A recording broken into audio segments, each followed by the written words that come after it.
Bago tayo mag-umpisa mga chong, paki-like muna na tong video dahil malaking tulong na iyan sa ating munting channel. Ito nga si Mark Barroca na Magnolia Chicken Templados ay nagsalita na nga patungkol sa intro voice label ng mga fans or PBA fans sa kanila. Ayon pa mismo kay Mark Barroca, ginawa nila kami ng pangalan pero sa totoo hindi nila nararanasan ang hirap na ginagawa namin. At kahit nasa top 2 kami ay mahirap abutin iyon at marami ang hindi nakakapunta doon. Nananatili naman positibo si Mark Barroca na makukuha nila ang kampyonato.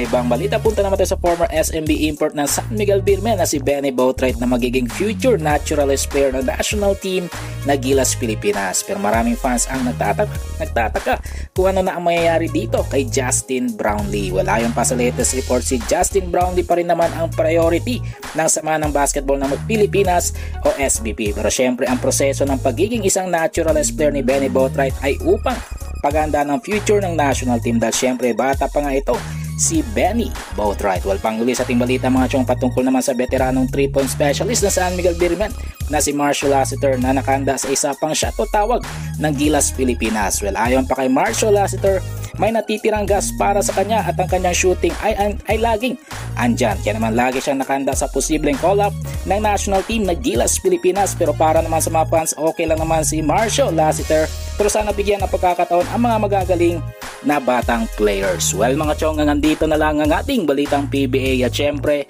huwag kalimutan mag-subscribe at i-like itong video bilang pag-suporta. So this is Channel B once again. I'm out.